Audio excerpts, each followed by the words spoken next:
Okay, class हमारा है chemistry का topic application of Dalton's law of partial pressure हमने करना है।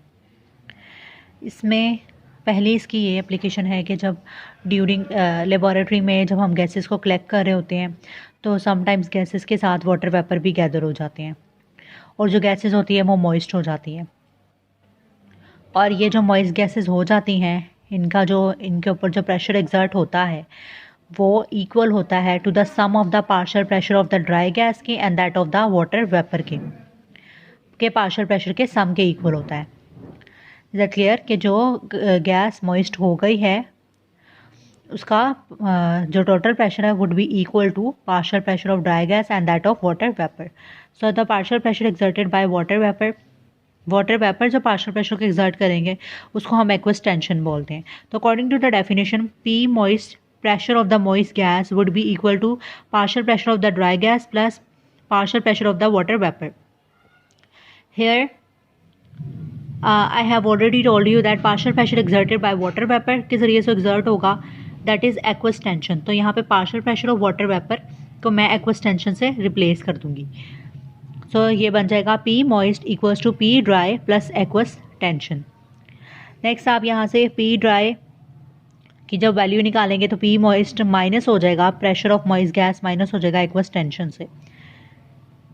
इसकी नेक्स्ट एप्लीकेशन है रेस्पिरेशन जो बेसिकली हम लोग रेस्पिरेशन का प्रोसेस हम ह्यूमन बींग्स में होता है, एनिमल्स में होता है, वो किसकी वजह से होता है? वो डिफरेंस इन पार्शियल प्रेशर की वजह से होता है।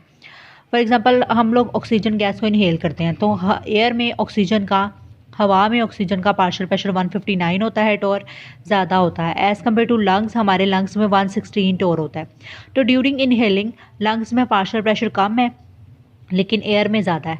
तो जो ऑक्सीजन है वो from higher concentration to lower concentration आएगी, मतलब ड्यूरिंग इनहेलिंग एयर से लंग्स की तरफ आएगी ऑक्सीजन ड्यूरिंग इनहेलिंग।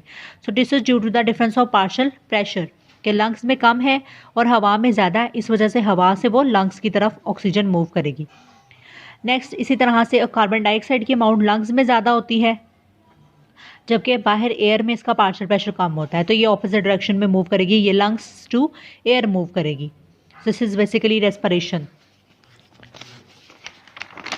इस next application is at higher altitude. जैसे जैसे हम पहाड़ी मुकामात पर जाते हैं तो वहाँ पर अनकम्फर्टेबल ब्रीथिंग होती है, सांस लेने में प्रॉब्लम होती है। ऐसा क्यों होता है? क्योंकि वहाँ पर जो पार्शियल प्रेशर है ऑक्सीजन का वो बहुत लो होता है।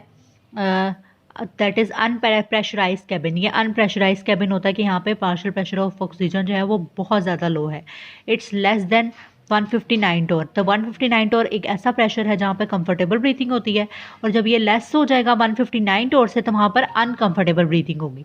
तो हायर एल्टीट्यूड्स में क्योंकि ऑक्सीजन का पार्शियल प्रेशर 159 टोर से कम होता है, इस वजह से वहाँ पर अनकंफर्टेबल ब्रीथिंग होती है।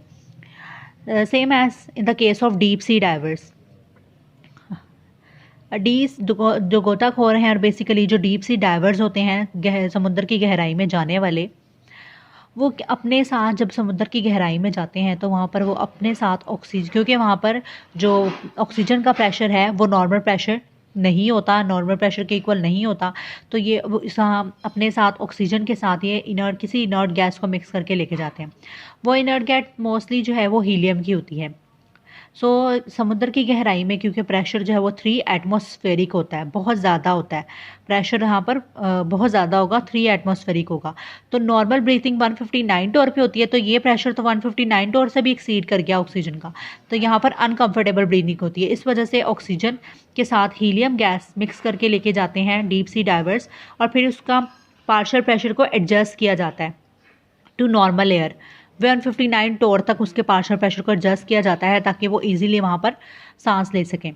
तो deep sea diverse during diving के दौरान अपने साथ ऑक्सीजन के साथ हीलियम गैस को मिक्स करके लेकर जाते हैं। क्योंकि समुद्र की गहराई में 3 एटमॉस्फेरिक, अगर हम 100 डेप्थ में चले जाएं तो वहाँ पर प्रेशर एयर का 3 एटमॉस्फेरिक होता है, जहाँ पर नॉर्मल एयर जो है वो ब्रीथ नहीं होती है। इसी तरह से जैसे समुद्र की गहराई में जाते जाएँ तो नाइट्रोजन की अमाउंट वहाँ पर इंक्रीज होती जाती है। नाइट्रोजन का जो पार्शियल प्रेशर है वो इंक्रीज होता जाता है। अब जितना ज़्यादा नाइट्रोजन का पार्शियल प्रेशर ज़्यादा होगा, इट्स मीन वहाँ पर नाइट्रोजन ज़्यादा है, और वो ब्लड में, ह्यूमन ब्लड में डिफ्यूज़ कर जाती है। इस वजह से और डीप सी डाइवर्स ऑक्सीजन के साथ हीलियम गैस को मिक्स करके लेके जाते हैं, उसका पार्शियल प्रेशर एडजस्ट करते हैं ताकि वहाँ पर जस्ट वो ऑक्सीजन को ब्रीथ कर सकें, और बाकी ये दोनों जो नाइट्रोजन है ये ऑक्सीजन के साथ रिएक्ट ना करे। अगर वो हीलियम गैस को साथ नहीं लेकर जाएंगे तो ऑक्सीजन इसके साथ रिएक्ट कर जाएगी नाइट्रोजन के साथ, वो nitrogen dioxide, that is a very poisonous gas. Next इस एप्लीकेशन के बाद 2 टॉपिक्स हमारे पास आते हैं, diffusion and effusion. Diffusion is basically movement of gas molecules from higher concentration to lower concentration में इसकी गैस का जो मॉलिक्यूल्स हैं ये मूव करते हैं फ्रॉम हायर कंसनट्रेशन से लोअर कंसनट्रेशन में, ऐसी जगह से जहाँ पे ये ज़्यादा अमाउंट में प्रेजेंट होते हैं से लो अमाउंट वाली जगह पे जाते हैं जहाँ पर इनकी तादाद कम होती है। Higher concentration to lower concentration जाते हैं। इसकी एग्जांपल है सेम परफ्यूम के, जैसे आप किसी कमरे के कोने में, एक रूम के कॉर्नर पे आप स्प्रे करते हो तो वो आहिस्ता आहिस्ता वहाँ पे उसकी कंसंट्रेशन ज़्यादा होती है उस स्प्रे की, फिर वो आहिस्ता आहिस्ता पूरे कमरे में सेपरेट हो जाती है उसकी fragrance. So this is due to diffusion. Next इसकी सेकंड डेफिनेशन है, second definition is spontaneous intermingling of molecules of one gas with another at a given temperature and pressure.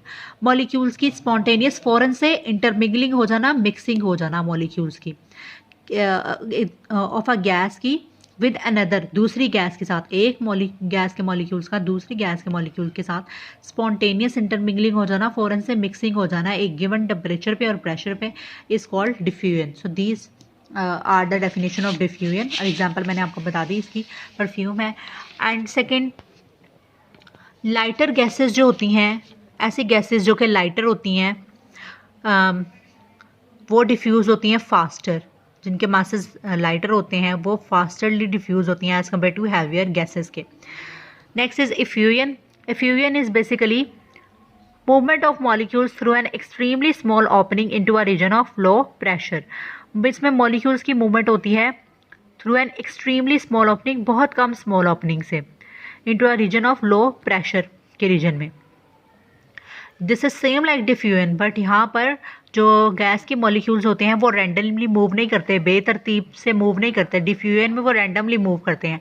यहाँ पर ये एक स्मॉल ओपनिंग से निकलेंगे लेकिन सबके सब इकट्ठे नहीं निकलेंगे, वन बाय वन लीव करेंगे। तो movement of molecules through an extremely small opening into a region of low pressure, one by one.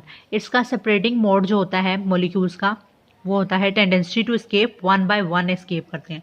तो जैसे कि डायग्राम में यहाँ पर ज़्यादा मॉलिक्यूल्स हैं और यहाँ पर कम मॉलिक्यूल्स हैं, तो मॉलिक्यूल्स जो हैं इस स्मॉल ओपनिंग के ज़रिए से वन बाय वन लीव करेंगे इस एरिया को और लो प्रेशर के एरिया में जाएंगे, वैक्यूम में, होल में जाएंगे। This is basically effusion.